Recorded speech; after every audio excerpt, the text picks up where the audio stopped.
Greetings and welcome to another episode of SPCA Stories. Hope you are all doing well. If you are new to us, welcome. If you've been here before, welcome back. I'm Dawn Fenton, SPCA Monterey County Content and Education Manager, and we are coming to you from the SPCA Monterey County Claire Jacobson Learning Center in beautiful Salinas, California. My guest is Jamie Doglione, Ruff Start Pet Behavior Specialist for SPCA Monterey County.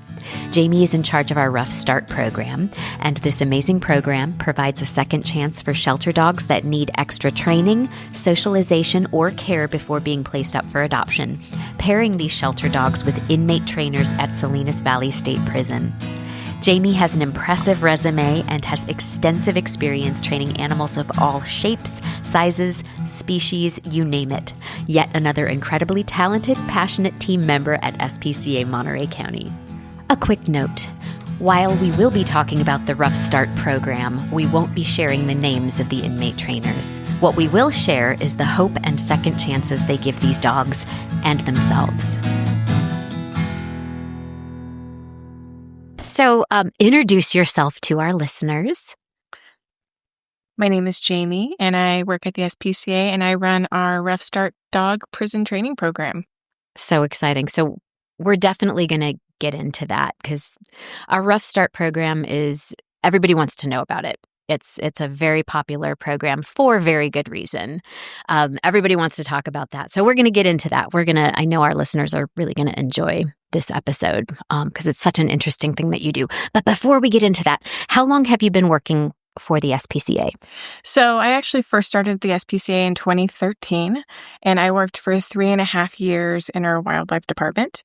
And then I left to go do a few other things. I was working on some school and just kind of worked a couple odd jobs. And then I came back at the end of 2019 for Ruff Start.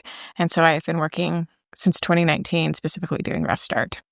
That's amazing. So you, like a lot of other people that I've talked to and interviewed for this podcast, started here, went away for a little bit, and came back. So that's pretty exciting. Pretty exciting. And so you were in wildlife, so you're very well versed in the animal world. I have worked with so many different types of animals. Like what other types? So when I was in college, I volunteered with Project Wildlife in San Diego. I went to University of San Diego.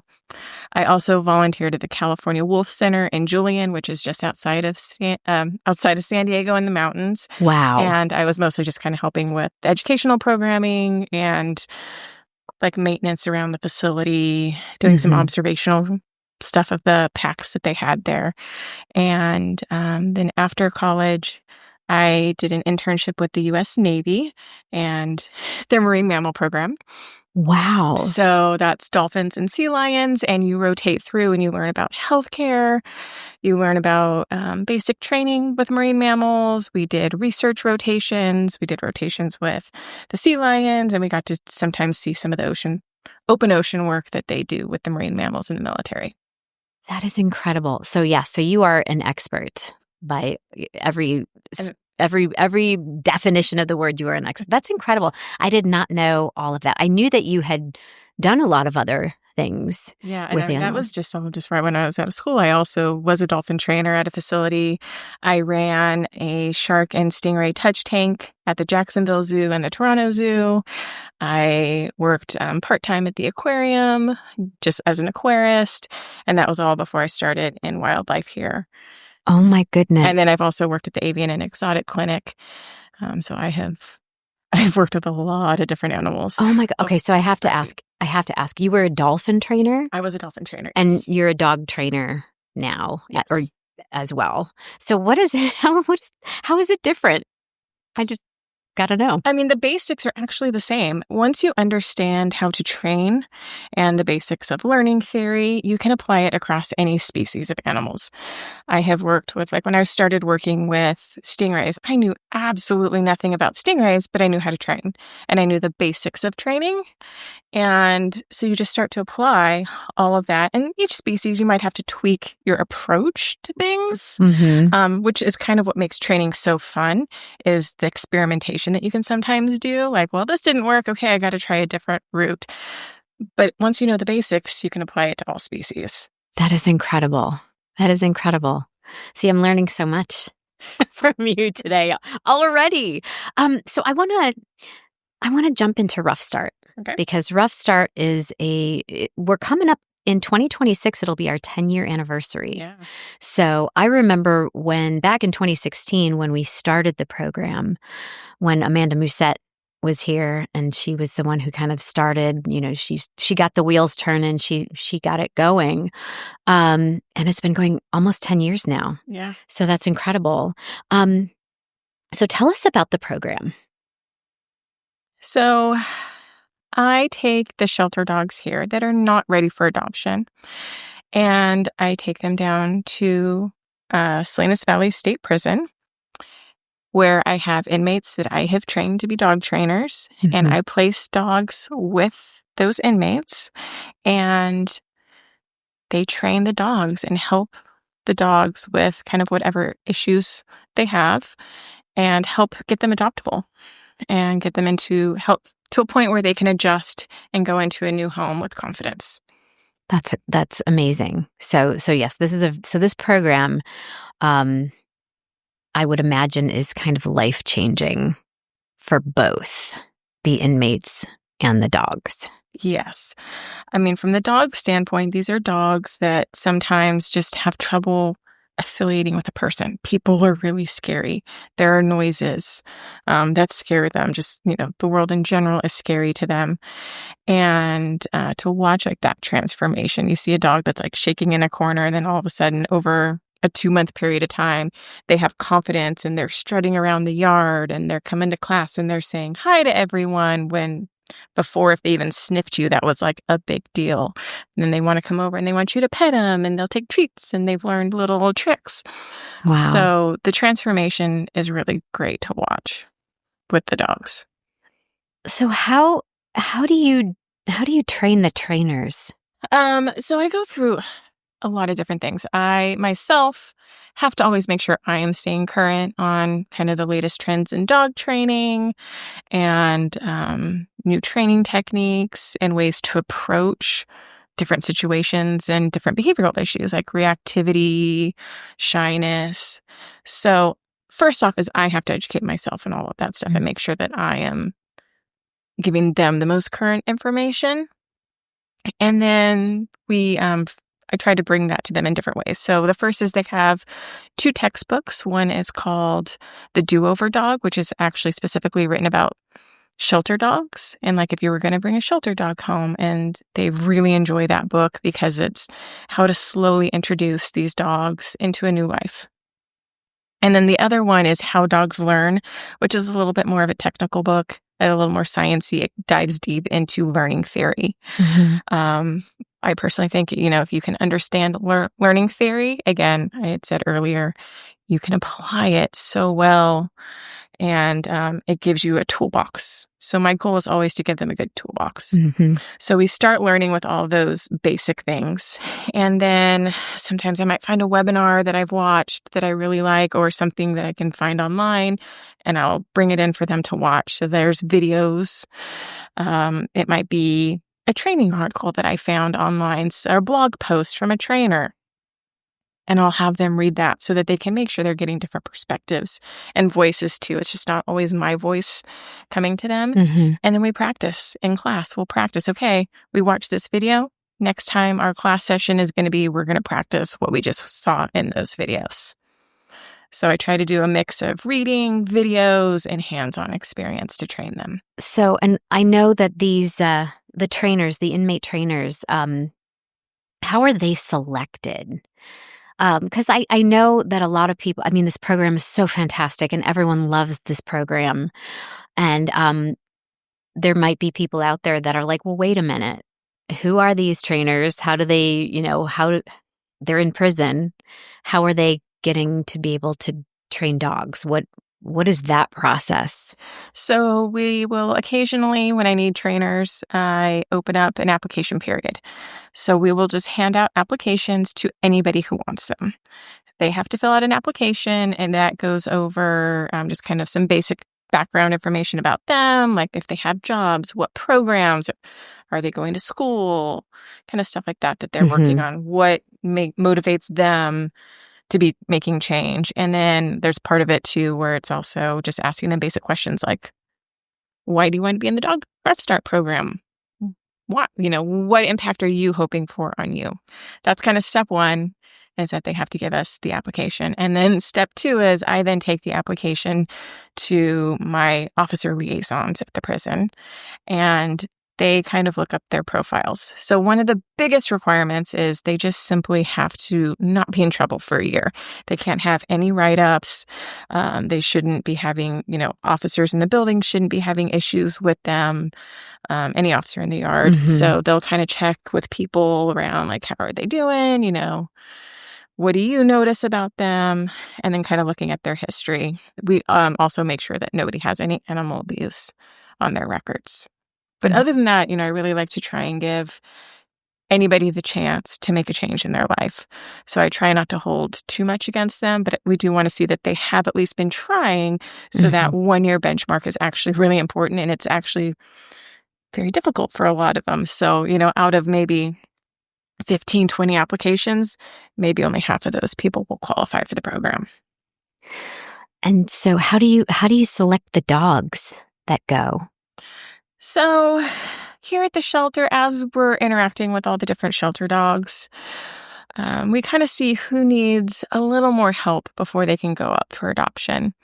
And this can be a few different reasons. My most common reasons are dogs that have health issues, long-term health issues, that can require mild monitoring from the vet. So stuff that I can kind of monitor while they're down at prison, and maybe they just come back every month for a quick checkup.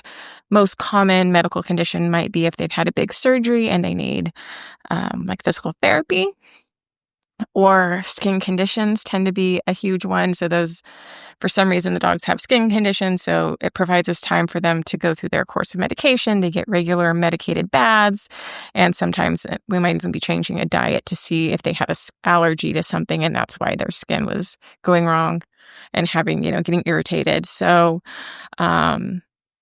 medically, those are kind of the big ones.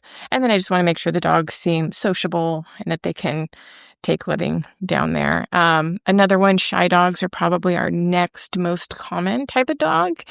And those are dogs that are just not big social butterflies. They might be the shyer ones sitting in the back of their corner. When they come out with you, they kind of sit on the other side of the room and they don't really want to interact with you. Another category would be kind of like the adolescents. So where you see between that 8 and 12 month mark where, they're kind of teenagers. They're just testing the boundaries. They just need to learn a few manners, some boundaries in their life. They're just jumping. They're excited. They don't, they get really excited from playing with toys or playing with other dogs, and they don't know how to calm down yet. So that's another group that I take down there. And then the last group would sometimes be dogs that have issues kind of being touched or handled for veterinary care, which is not actually uncommon for most dogs. But so we'll take those dogs down there so they can get a little more comfortable being touched by people, and, maybe their ears being touched if they tend to have more infections or being picked up. So I kind of look at all of that. And then within those, we do have to make sure, too, that a dog can take being around a lot of people without being put into extreme stress. A little stress might be okay. But, they could potentially be outside in the yard with more than 100 people, with people running around and playing soccer and noises. Making noise.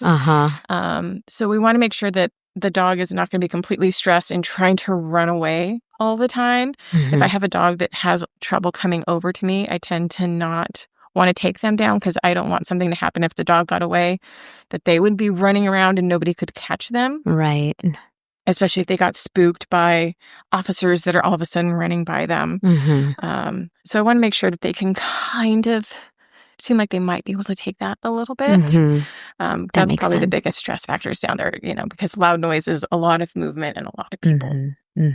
So now the dogs live in the cells? They live with the inmates. So it's a 24/7 kind of a situation. It is, which is really great. They get 24/7 hands-on time with somebody.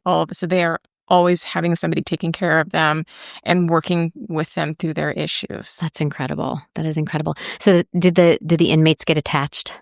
They do. Especially noticed the first few dogs that they have are always the hardest. Because they have to say goodbye eventually. They have to say goodbye every couple months. A lot of trainers' families adopt their dogs, especially some of their first dogs. So I think that's really nice for them to know that they can constantly get updates or see them in video calls and get pictures of them. And some of them are able to come to family visits or visiting time down at the prison. So they get that chance to still see them.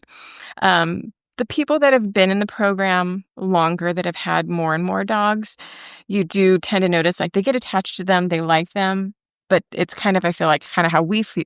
My job here is this is our job to help get them onto the next stage in life. So as long as I can find them a great home, and I kind of see that as my responsibility to try and find them the best home I possibly can, because they have put so much work into them. So I want to make sure that we are I'm honoring what they have done for the dogs. That's wonderful. That is wonderful. And I have been lucky enough to be able to talk to quite a few of the inmates who have participated. It's amazing to listen to them. Well, first of all, it's amazing to interview them because they want to talk. That has been, I have a lot of footage. They want to tell their stories, and they are so proud of what they are doing in the program. And it's really interesting to hear them talk about what it has done for them personally. This last round of interviews, I remember one guy talking about how he's going to be graduating from school. It kind of inspired him to better himself, and he's going to school. He said he didn't know how to read English, and now he's about to graduate, and so he's so proud of. He really a lot of the trainers. It's interesting to watch them talk about it and how they start to get, you can hear it in their voices. They start to choke up a little bit, and they really take it seriously. And I'm so proud, Jamie, of the work that you do with them and with the dogs, and what a difference it makes. Yeah, I've noticed from a lot of their stories that Ruff Start tends to be the catalyst for change in their lives. Maybe they've started to do a little something here or there, but they haven't really made their full change. But Ruff Start has been such a great motivator, because the number one motivation is you have to stay out of trouble. Yeah.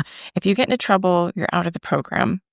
So I think that's a huge part of it, is that you see them say, hey, I stopped using drugs because of this, or now, I've kind of gotten into this and I've gotten to do this. So now they're starting to go into other paths in life. Like the inmate you were talking about, I want to say it was actually just about 4 years ago that he said he started to learn to read and write and started working on his GED. So, and that's about the time he got into the Ruff Start, or just before he got into the Ruff Start program.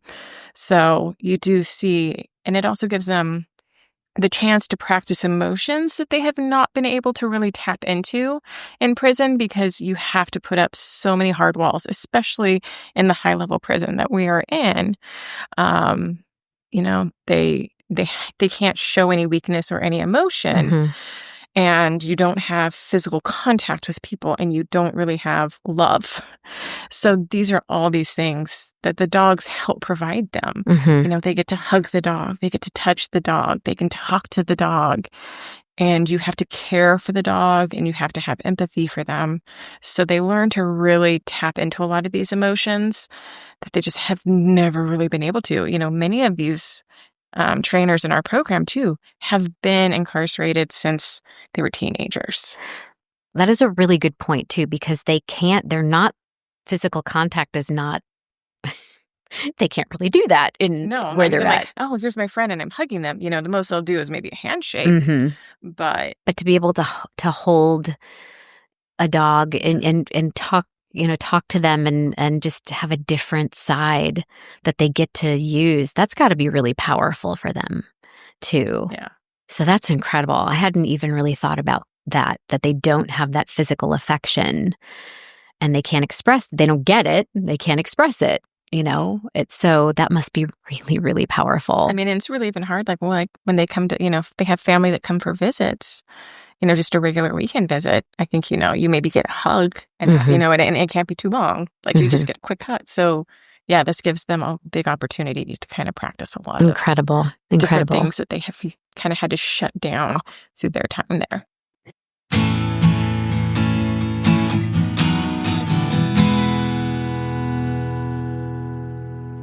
So in your observations, so we know what it's like for the trainers, or we get a glimpse of that, how much it benefits them having this contact and this experience, and the responsibility too. I'm sure it must mean a lot to them. The other thing is, I've talked to some officers who are working on their reforms that they are trying within the California state system.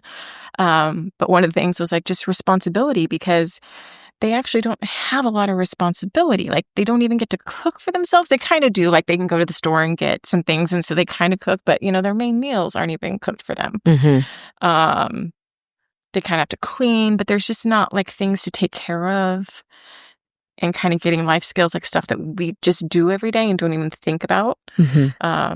So this kind of helps give them a responsibility, something to take care of that's not their own life, and that they kind of have a little more control over. Do you see the response or what it's like for the inmates that are not participating? Because obviously the dogs are out in the yard at times with other people. And is there any kind of a bleed over? Interact. We don't necessarily say, here, you can go walk the dog. But if they're playing ball with the dog, maybe they throw the ball a few times. They can touch the dog. And I have so often, I'll be walking through with the dog, and somebody will be like, oh my God, maybe they're new to our prison. And they're like, I haven't even seen a dog in 20 years or touched a dog in over 20 years. So, they'll come over and touch the dog, and they're just like, oh, wow. Like you can see how much it affects them. So even though they're not in the program, just having the dogs around, people really enjoy it, and it does brighten their day. And so, oh my God, maybe they're new to our prison. And they're like, I haven't even seen a dog in 20 years or touched a dog in over 20 years. Wow. Wow. Like you can see how much it affects them. So even though they're not in the program, just having the dogs around, people really enjoy it, and it does bring. Yeah, I can't imagine. And in some of the interviews, the guys will say, there are people here who haven't seen a dog in 30 years. Yeah. They've been incarcerated 30, 40 years, and they haven't seen a dog. So, and we know what animals do for people. So that's that's pretty great. It has benefits beyond just the inmates that are actively participating in the program.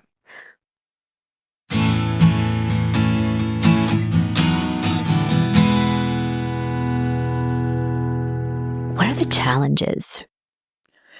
So many challenges. I was going to say, did I just ask a big question? Yeah. So I think one of the biggest challenges I have is just running a program in a high security prison. I don't have any experience with lower security, so I don't know how this experience compares. But there are so many factors that are just out of my control. Maybe there's an incident in the yard that happens, and they say, hey, no program for 2 weeks. So they don't stop me from coming to see if I have dogs currently with inmates, but there are times where I'm checking on the dog through a cell door. Because they're limiting the movement of inmates throughout the prison, or if they come out, they have to be in handcuffs and they have to be escorted. So we can't always have class, which does make it challenging because I can't always be absolutely making sure that the training is going 100%. I can look at them inside the cell and be like, well, they're sitting there sleeping in the bed. Looks good. Or I can't have class to help train new people. So they're losing time with that hands-on experience with me. So that's one of the biggest challenges, is sometimes that we just can't always have program. And this year has probably been the most challenging. They have been getting a lot stricter on when incidents are happening around the yard or within the facility, the prison, the whole prison. Actually, we've also seen within the whole state of California, incidents are happening at certain prisons, and they just say, okay, everybody lockdown, no movement, to try, and then they'll do searches. So that's probably one of the biggest challenges. Or, maybe I'll get down there. I usually email officers on the day that I'm going down, and I'll say, hey, I'm coming down, just kind of checking to see how everything's going. And sometimes they'll be like, oh, normal program, everything's fine. And then I get down there like 2 hours later, and I walk into the yard, and they're like, so we just had a big fight in the yard. So they send everybody back while they are writing their reports or kind of trying to control the scene, to clean up if there's been pepper spray and the pepper spray bombs that have gone off. Sorry, no class today. So, that happens to me quite a bit. I guess it's unpredictable. It's super unpredictable. You just kind of never know. It's human nature too, right? If everybody's going to be on their best behavior that day. Yes. So yeah, those are probably the biggest challenges. And then things that are out of my control is that I just never know what's going to be happening down there. Right. And I know people are probably wondering too, when those things happen, our dogs are safe. Yes. They are protected, and they are taken care of, so they're not in any sort of danger. Yeah, usually I've heard if somebody is out in the yard and a fight breaks out and stuff happens, they do their best to get as far. If for some reason they happen to be near where this is going down, they just try and get the dogs as far away as quickly as they can. And I've heard that for the most part, because sometimes when there's a big fight going off, there's officers running, there's alarms going off. Sometimes there is pepper spray being sprayed. And for the most part, they've said they actually handle it really well, which is surprising considering a lot of my dogs are very fearful and shy dogs. But they'll just kind of move them away and give them some treats and okay. Well, it's got to be a good test for them. Yeah. They start to get used to a lot of different things. So why are you passionate about this, about what you do? So kind of when I saw this job posting, I had been listening to a lot of true crime podcasts, and I had been particularly listening to podcasts that centered around potential innocence and wrongful convictions. But just within that, you kind of hear about what living conditions are like in the prisons. And so it just kind of was interesting to me when I saw this chance to go work with animals and at a prison. So my other things that I've always really enjoyed doing throughout all of my career is mentoring people and teaching not only the animals, but teaching people about the animals and how to work with them. And so I thought this was just a great opportunity to kind of combine mentoring and teaching with animal and helping people in different circumstances that are incarcerated. So it kind of combined a lot of different interests for me into one, and it's very rewarding.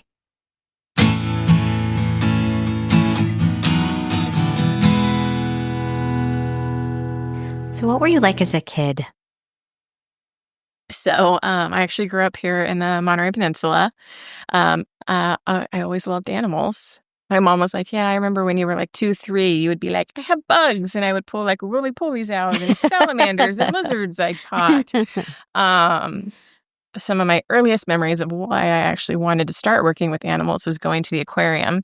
And back in the day, before the aquarium knew how to, the techniques that they use now for raising the otters, they used to go into the tide pool.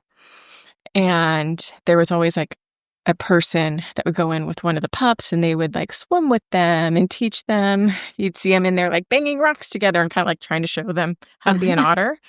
And I was like, oh my God, I want to do that. That just looks like so much fun. So that was kind of my first inspiration. And then, going to SeaWorld or Marine World, and you would just see, and it was just something that always fascinated me.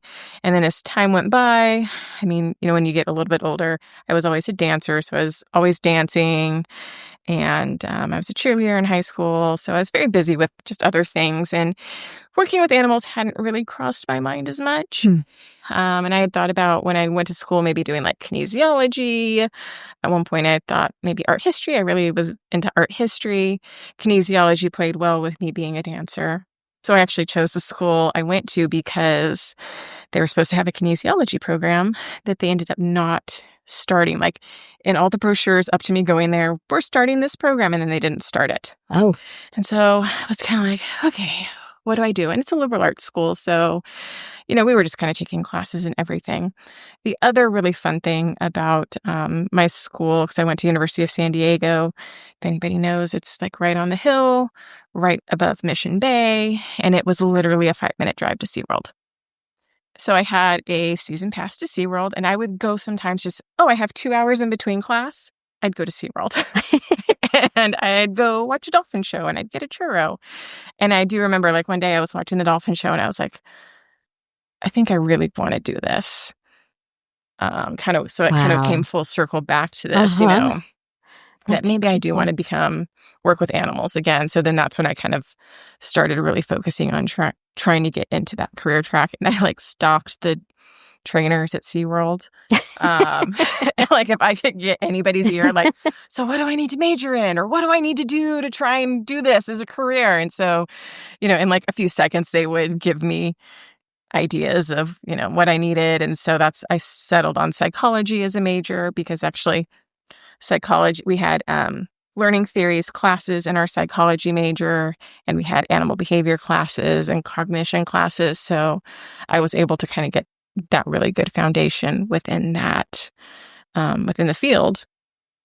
So that's kind of how I got there. And, like I said, I was pretty quiet too growing up. But I did always enjoy, even though I was very quiet and I could be very shy, I always loved performing. So I was always on a stage and absolutely loved it. So that's great. And then, kind of nerdy. I was always towards the top of my class. I was really good at math. See, this is why you're so good at interviews, because we love to send you to KSBW for Pet of the Week and all those things. You're so well spoken. That makes perfect sense that you're a performer. Yeah. So even though most of my performance has never been done with actually speaking, but it's been dancing. Yeah, it's been dancing. I actually did do one play when I was living in the Bahamas. My boss knew that I was a dancer, and the local theater was going to be doing Chicago. Oh. And she had done some dance classes, and she was just trying to help get me involved. It was really hard adjusting to life in the Bahamas. And so she was like, we're doing this audition. I'm going to go to it. And I know some people going to it. Like, we're doing Chicago. Come audition as a dancer. And I was like, okay. So I showed up to the audition. Nobody knew who I was. And I did the audition. And they were all like, oh, I'm not like the best dancer in the world, but I'm a fairly good dancer. And so they wanted to try and give me a bigger part. And so they're like, so we want you to come back and sing and read. And I was like, no, no, I just want to be a dancer. I cannot sing. I don't want to, I've never acted in a play. I just want to be a background dancer. Like, I am super happy doing that. And they're like, no. And so they're like, okay, sing a song for us. And I was like, I don't even know. Like, I don't have a song. I'm not a singer. I don't have a song. You didn't have a song prepared. They're like, just sing Happy Birthday. So I sang Happy Birthday. And they said, well, at least you can dance. And I was a dancer for the show. Oh my gosh. I love that story.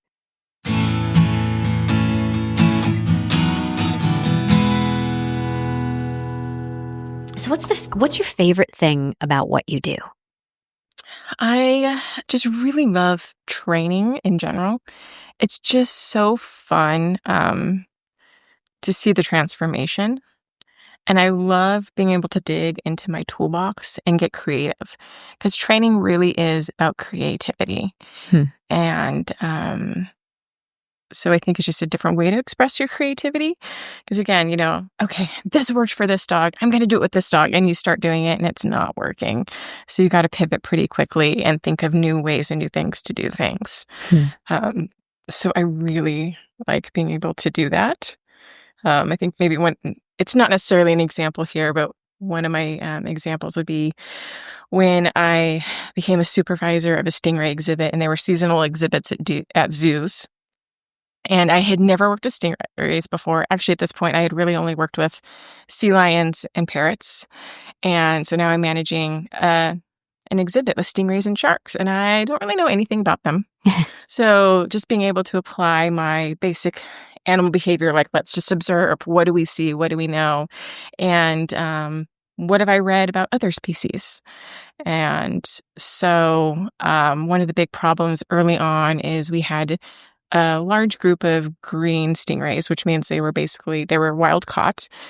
So they have not been born in captivity. They have not been around people. And I had a few weeks to get them used to being around people. And we would often see early on, because it was a new exhibit at the zoo, it was very popular, and there would just be so many people coming through, and you would see the stingrays go closer and closer into the center of the pool away from people because they were just so stressed. They were young. So I was like, okay, so how do we fix this? And we would have certain feeding times in the day, and while the feeding time would happen over 20 minutes, and increased interactions because they'd go to get food and then they'd go back into the center away from people. So I started using enrichment.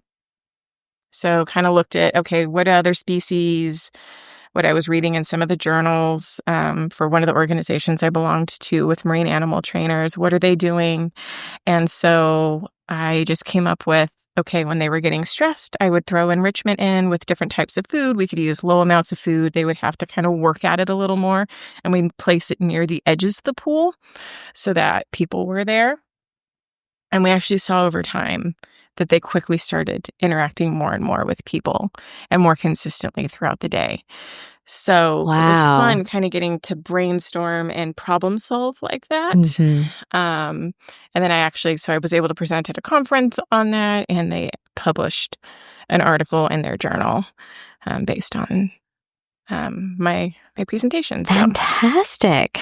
But it's just, it's so fun. So we can do things like that here too with the dogs is, okay, what's this idea? Or I saw this, let's try this. So it's just fun getting to be creative and always keep you on your toes. It's not the same every single day. It's always different. Oh, that's great.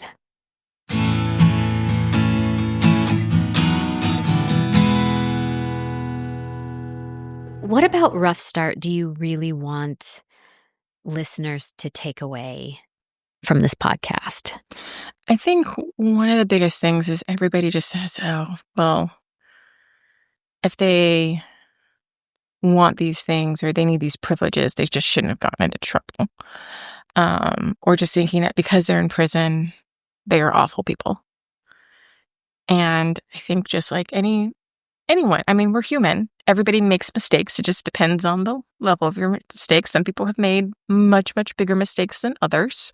But I think that they can have redemption, and we should be able to help them in that path to making themselves better, because if they don't have that outlet and if they're not given chances, they're not going to become better people. They're not going to become productive. But if we give them those chances, they can, and they are people. Like, I know so many people, like the first time we have people that come down to visit, they're really nervous. And then it's like, oh, you leave there and you're just kind of like, oh, yeah, I mean, you talk to them. They are normal people, right? They are people. They've just got, some of them have just had bad advantages in life. But that they are too passionate about the animals and the job that they do. And they are very dedicated, and they take fabulous care of those dogs. So we're almost 10 years in. Is there anyone that is still there from the very beginning? From the second group.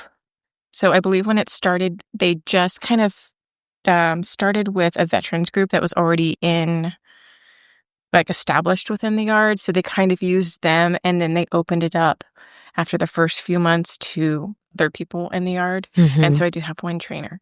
That's been around for a while. That has been around since then. My next group, I believe, of people that are still in the program have been around since 2019. Inmates move around prisons a lot. So to be able to have one that has actually been at this prison for almost 10. He's actually been here much longer at Salinas Valley, much, much longer than that, is very rare. A lot of them will move every few years from prison to prison. And sometimes it's because of, if they're getting in trouble, they're trying to separate them from those populations. Mm-hmm. So having a few that have been in the program is really great. And we're seeing them going from the level 4 down to our level 3, which means they have been on the right track. They have lowered their points. They are trying the best that they can to be, they want to go home. So they're trying. Right. They're trying. And so you see that. If they can go from a level 4 to a level 3, you see them trying. So I would say our longest is almost 10 years. And then the next is like since 2019. And then I have a large group that have been in since 2021, kind of the first group that I took after the pandemic.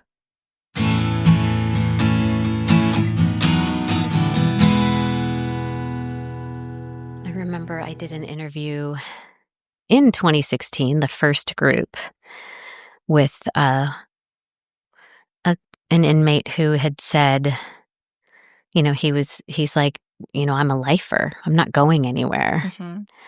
And he was my most emotional about the dog program, about Rough Start, and how grateful he was, and how he was really, he knew that he had a lot to make up for. And he's got to deal with the things that he had done. But that Rough Start was giving him a chance to give back. And he kept saying, I'm a lifer and I'm not going to go anywhere. I'm pretty sure he's out. If it's who I think you're talking about, yeah. And I know that was just a couple years later. Mm-hmm. I know there are a few who've been out and they're doing things. And so, yeah, and I think that's the one thing.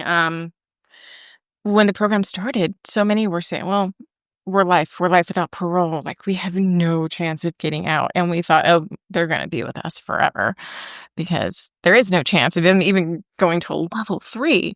But California laws are changing. Mm-hmm. So as laws change in California, they have the opportunity to either be eligible for parole or to go up for resentencing because, maybe marijuana has been legalized and I'm in for a marijuana charge. You can maybe get that part taken out, which would reduce some of your time because there's usually certain amount of time attached to each of your charges. Right. So with them looking at all that, so many are now having the opportunity to go home that never even thought they would. Mm-hmm. And we even had one last year who got to go home, and it was his first ever parole board hearing, which is usually like unheard of.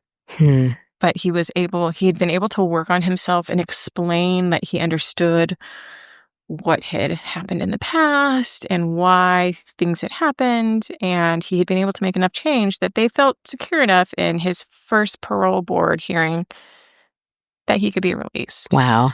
And I also do write, I give them a lot of different materials to put in their parole board packets, or if they're going to resentencing. So with each dog, they get a certificate. It usually has like a little picture of them with the dog. So it just says, I took care of this dog for X amount of time. And so they have that in their file. They, if I get updates on a dog that they trained, I will also give them updates with the pictures from the people in the new home so that they have something to show, like this is the lasting impact. And then I typically usually write them board letters too that say they were in the program, this is how long they've been in the program, this is how many dogs they've trained in the program, this is what they learned, these are the skills they've learned. So not only have they learned about taking care of animals and learning theories and training, but they're also gaining empathy, communication, teamwork. So it's fairly objective. And then I might highlight a specific dog. If they had a particular medical case or behavioral case, I'll just highlight in a few sentences what they did to help take care of that and help that dog go on to a future home. So I've heard really great feedback. I remember one of them was up for resentencing, and he said the judge actually read it out loud in the courtroom. So he was pretty excited about that, and she was very impressed with that program. So this program also helps with these things because parole boards and judges are also recognizing the impact of this and the time commitment. It's not that I'm just taking a dog down and for an hour twice a week, they're getting to play with a dog. It's 24/7 for a minimum of 2 months, typically. So it's a huge time commitment and impact. And they don't get time off for this program. This is a volunteer position. They are simply doing this for themselves.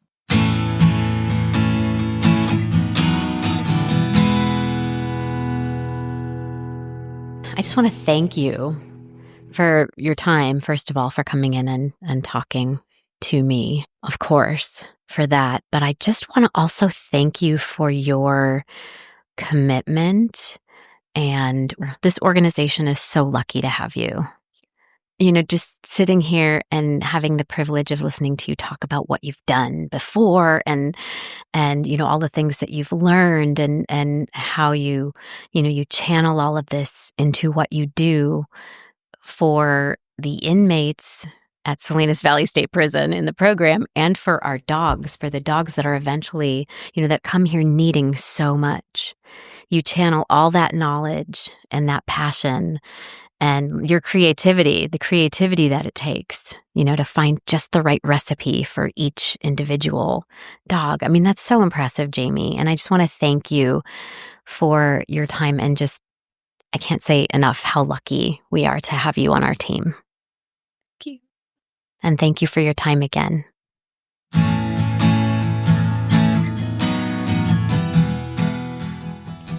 Thank you all for tuning in. We would love to hear from you. If you have questions or just want to say hello, you can drop me an email at dfenton@spcamc.org. You can also find more information about all of our programs and services at spcamc.org. A tremendous thank you to all SPCA staff, volunteers, and board of directors. And of course, a heartfelt thank you to our generous supporters. We at SPCA Monterey County could not do what we do for the animals and people in our community without you. If you would like to support us, and that would be amazing, you can find that information at spcamc.org. If you like what you hear, please drop a like or give us a rating on whatever platform you listen in on. Those ratings help us reach more animal lovers. I'm Dawn Fenton, signing off until next time. Much unconditional love to you and your pets from us here at SPCA Monterey County.